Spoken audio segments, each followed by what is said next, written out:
with team news. How's the squad looking? Munoz and Mateta, have they stayed at home or travelled? No, they stayed at home. So, yeah, a few bad news. Daniel Munoz has to undergo surgery, knee surgery, and we will miss him for a few weeks. And JP also needs to rest. He came back with a minor injury from the French national team, and we had to manage his knee the whole time, and was always a little bit of swelling, and he just didn't feel well. So he stayed at home. Ismaila Sarr, of course, stayed at home, and then today Khanvo came and was ill, so we had to send him home. So he's also not here. So we're here with 15 players plus 3 from the academy. But we trust in every single one, and of course we want to win tomorrow's game to get definitely qualified for the knockout stage, and that's the big goal for tomorrow. I suppose just on Mateta as well, actually, is he just being rested for this game, or do you think he's going to be out for a longer spell? No, we don't hope so, but I also hoped that Danny just misses a couple of days, and so the plan is that JP returns to training on Friday. And then he should be available. Ismaila Sarr is still little chance that he is available for Man City as well. But of course now we are missing with JP the striker, we're missing with Ismaila the 10, and we're missing with Dani Munoz the right wing back. So the whole right attacking we are missing, but we showed, because Dani and Isma didn't play at Fulham as well, and we showed that we can create chances, that we can score goals. So that, it's maybe the bill we are paying right now for the amount of games we are playing. Surgery is obviously never ideal, but a few weeks sounds like it's not an enormous deal.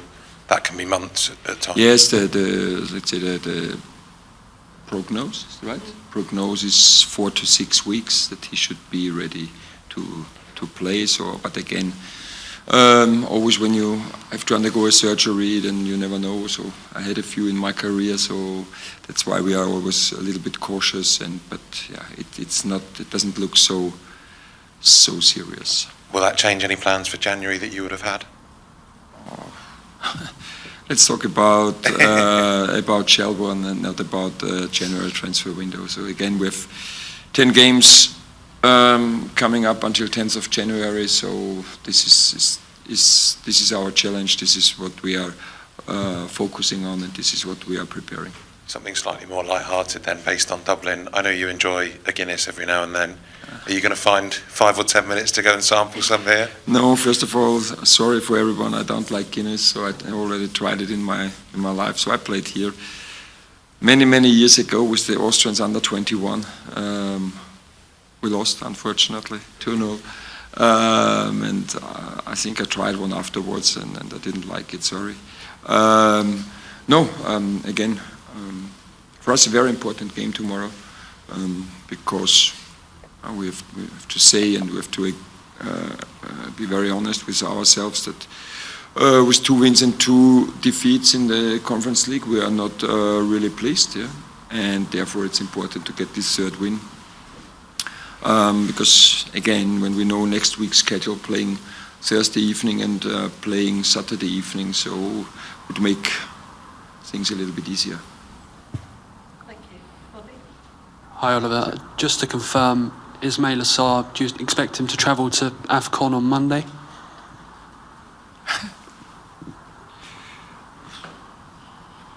I don't know, but I expect him to travel, yes. So of course, because they want to assess him, definitely. Every nation has the right to assess the player, so I expect him going definitely there, and then let's see. In terms of the conundrum you've now got at right wing back, Nathaniel Clyne obviously not played very regularly, but had a great performance at Fulham at the weekend. In your view, is he okay to start consecutive matches? And of course, it's a lot for him at the moment. So over the next couple of weeks, is there the case that you might have to get creative and possibly change the system to fit someone else at wing back? Yes, I like to be creative. I think, especially with Clyne, because when I arrived, there were plenty of injuries, and then I played Clyne as a right centre back, and he did so well, and we won 6 of the last 7 games where he was starting.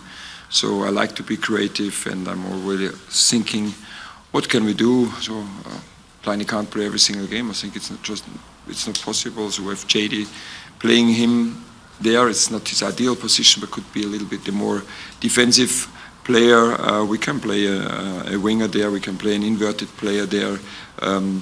Maybe swapping Borna Sosa or Justin Devaney to this side. So yeah, we have a few options, and we will have to be creative, but I like it.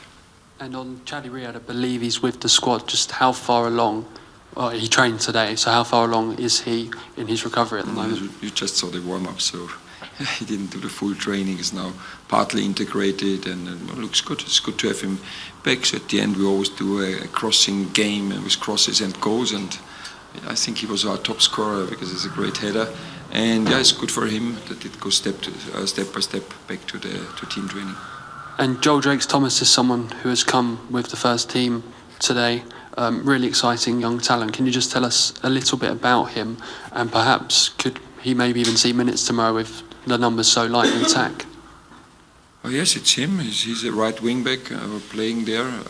Still very young. We have also Caden Rodney and Benji Casey with us. So also for the just position wise, we don't have many attackers left in our squad, and Benji scores many goals for our youth teams, and that's why they deserve to be with us. And again, I don't know what happens tomorrow, how the game is going, but yeah, they are here because they're good players, they have talent, and that's why they are part of the squad. Thank you. Can I ask Chris? Hi Chris, hope you're well. Obviously, the Conference League has been a bit up and down so far, 2 wins, 2 defeats. Tomorrow almost looks like a must-win game. Does it feel like that if you want to qualify in the top 8 and avoid playoffs in February? I mean, for us, we want to win every game, regardless of our standing in the table. We always kind of have the next game mentality, and we have really high standards for ourselves. So, some people want to label it a must-win game, but we want to win every game, regardless of what's going on. And there's been some talk in recent weeks that you're in talks over a new contract at Crystal Palace. I'm not going to ask you to comment on that directly, but just on the wider point, as a player, when you're considering your long-term future, what are you thinking about at the moment for what the next couple of years of ambition looks like for Chris Richards? Yeah, just trying to make sure the values align. I think Palace brought me here with the vision, and it's an ambitious vision, and that's exactly what I had for myself and for my career. And it's a big year coming up for me, not just for club but also for country. So, if the right opportunity comes up between me and Palace to extend, then perfect. And but I'm not really focused too much on that. I'm focused on the games that we have coming up, and again, it's not necessarily on the front of my mind right now. And obviously you mentioned the Home World Cup coming up. You missed the last US camp. I guess it worked for everyone. It gave you a good time to rest and recover. Weren't playing unnecessary friendlies, which helps the US going into the World Cup, making sure you're on your top level. This season, having European football, having 4 competitions, do you think that's the ideal preparation for a World Cup? Just having so many games, being in a rhythm, playing at the top level? Yeah, I mean, I think staying in rhythm is a big part of going into a World Cup and making sure that you're at your best. So, again, people want to class them as friendlies, which technically they are, but for us, since we didn't have a qualifying round, this was kind of our qualifiers, being able to play against top nations, and 2 of the teams we played in the last half a year, we actually ended up drawing in the group. So, for me, I want to continue to stay in rhythm playing here so that when I go to the national team, I haven't missed a beat. And again, for this being probably the biggest year of my career and my life, I just want to make sure that whenever it's time for the summer that I'm 100% ready to go. Great, thank you. Hi Oliver. How's it going? A win for your side tomorrow would be a big step towards a top 8 finish. How big of a motivation is that for your team? No, I think to be among the top 8 we need more than 3 points, but it's right now when I see our schedule, I know it's just important to get qualified, and if we have to play the knockout, the qualification round end of February, I don't worry about it because it's so far away, but it would be a little bit easier, maybe to rest 10 or 12 players for the Coups game next week, because again, I won't start anybody on Thursday evening and on Saturday evening, because I feel responsible for the players' farewell, and this would make it a little bit easier with a win. And then, if it is, we take the qualification end of February. But now, again, it's when you come with 15 players and you have 10 games in 3 weeks, then we have to focus on this period and not what is end of February or even end of May, so that's so far away, and it doesn't matter. So for this, it's important to get the win. It's been a difficult campaign for Shelbourne, 1 point from 4 games. What have you made of them from your analysis? Yes, but they also didn't concede a lot, and playing in a 3-5-2, 5-3-2 block, very compact. Also in the last game yesterday, I think less than 30% possession at Alkmaar, but it was one corner, one set play, and one shot from outside the box how they conceded, and in the other games they lost both with 1-0. So it looks like they're very, very compact. And when we watch them, they defend with 8-9 players, sometimes all the 10 around the box, and then it's not so easy to find the gaps to create chances on the other side. When we analyze how they concede goals, there's very many shots from distance, but that shows just when you're defending your box with 8 players, there is not a lot of space, and on the other side they go quite direct forward to the strikers, then being very aggressive on the second balls and going quick into the box. So we need a good balance, of course, to get our players, our numbers in the box to score a goal, but also having a balance that they don't get their transitions and be ready for this kind of game. And this is what I expect. This is how I expect tomorrow's game. And just with your assistant, Paddy McCarthy, also being from Dublin, could you speak to us a little bit about the impact he's made on the team and on the staff? Honestly, I wanted him to sit here as a home game for him, but was not allowed. And it's great. I didn't know him before, but he was already at Crystal Palace, and he's at Palace for many years. And so number one, he's a great guy, not just a great coach, and he was a great player. And he's so can always talk about everything. He knows Crystal Palace. Great insights, what always helps when you come to a club. Being new there, and he knew the players, and he understands football, and that's the most important thing. To understand not just the tactical part of football, to understand the dynamic in football, the dynamic in a dressing room. Also, of course, the English or the UK mindset, and this helped me a lot, and this is helping me still a lot. And as Ireland assistant coach as well, has he had an extra pep in his step the last 2 weeks after helping Ireland 2 big wins last month? Yes, I had to give him 1 more day off, and he was really pleased. So usually it's always, of course, like all the players, they get off and the next day. And then when I saw that they scored the game winner in the 97th minute at Budapest, I texted him during the night. I thought that maybe he needs another day, and he was really grateful for this. He needed it, I think, but he deserved it. And of course now Ireland is facing hopefully 2 big games in March. And because we're talking about it right now, it looks like we have at least 10 players playing at the World Cup, and of course, hopefully Paddy being involved there with Ireland, and we have Justin Devaney also in the qualification with Northern Ireland. So a few players and staff members who could qualify. It's big for Crystal Palace, and yes, in March, fingers will be crossed for Ireland. Thank you. Oliver, just obviously you probably know about Irish football through the international team, but what's your impression of the clubs in the League of Ireland here, and how that's maybe improved? And now there's 2 teams from the League of Ireland playing in the stage of the competition. Oh yes, first of all, I think it's also a little bit tricky for Shelbourne or for the Irish clubs, because the season already ended, and maybe you are not in this rhythm anymore, and you have to play 2 more games. And yeah, Shelbourne ended the season on the 3rd place, and it's again it's a very physical team. Yeah, good, very good defensive structure. Yeah, so again, not so easy to find space and gaps, and defending the box very well. And I think it's also I don't know honestly how the last years were for Irish football or have been for Irish football, but that 2 teams playing Conference League now, and I think it's a good achievement, because I'm coming from Austria, and in Austria we have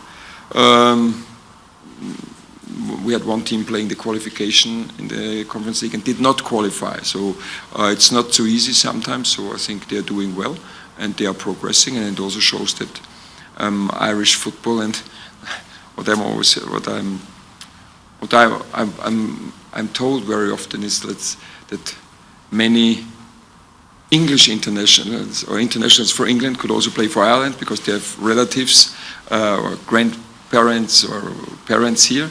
So yeah, doing great. And again, if you have the chance, and Ireland is maybe as big as Austria from the population, then it's always a huge achievement when you can represent your country at the World Cup. And so it looks like that the football is progressing in Ireland, and that's what pleases me always and everywhere, because I love football, and it's good because then all the children have something better to do than watching in their phones and playing outside. Yeah, and just Chris, just the impact that Paddy McCarthy has on you in the training sessions, and what's he like to work with from a day-to-day level? Yeah, I mean, I think it's no secret that my first probably year and a half here at Palace, it was a bit of a struggle for me. And Paddy grabbed me one day and just really asked me what my ambition was, what did I want to do with my career, and it was kind of a wake-up call, because I felt like I was doing everything I could, but clearly he saw more in me. And that's one thing I like about Paddy. He's a straight shooter. He kind of calls it like he sees it. And I think that's one of the reasons why he's done so well with the staff as well, is because he kind of understands the DNA of not just UK football, but also of Crystal Palace. And so for me, Paddy's been great. He's taught me a lot. Also a good guy just to have around. He's good to crack a joke with.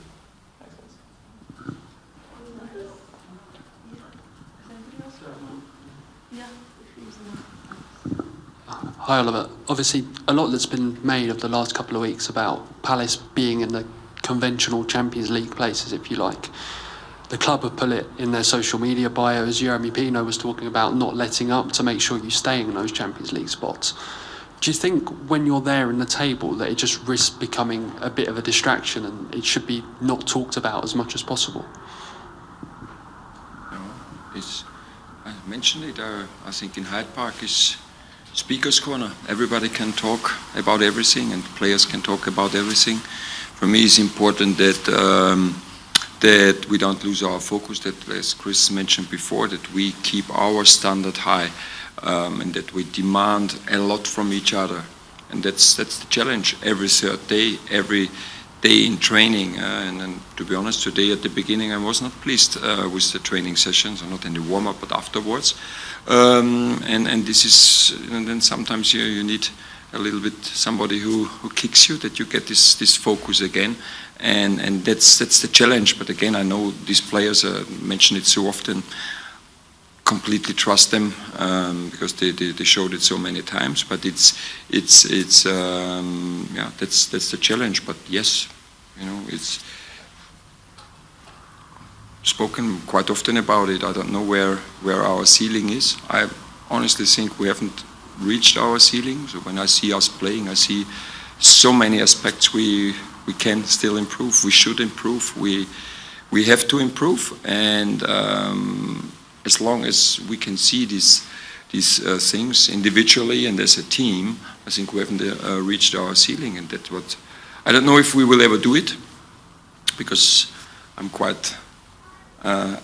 Looks like I always find something to improve, but yeah, that's what we're looking for. We're looking for our personal ceiling, yeah? And that's what we are what we are going for. This is what we want to achieve, and as Chris said, and therefore it's to win games, and it's every game has its own story and different challenges. Yeah, and it's again the last games, the away at Burnley and now at Fulham. It's different challenges, not about football, also mentally. And tomorrow's game is the same, has a different story. Away, we know about this. I call it UK derby, maybe, and it's something special.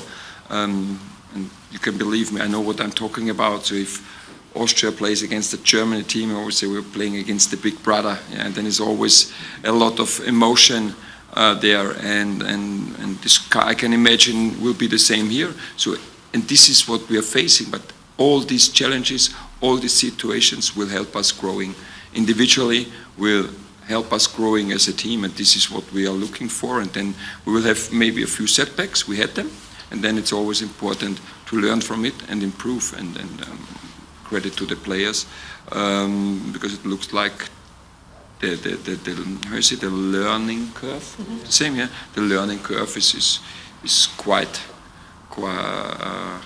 fast, and that helps them. Thank you. Last one from Jack. It's just very quickly, the manager mentioned he didn't like training this morning. Can he be quite scary in those situations?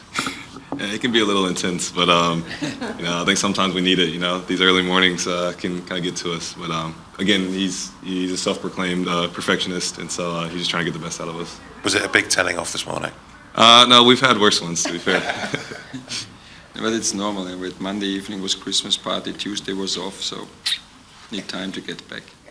But they are back.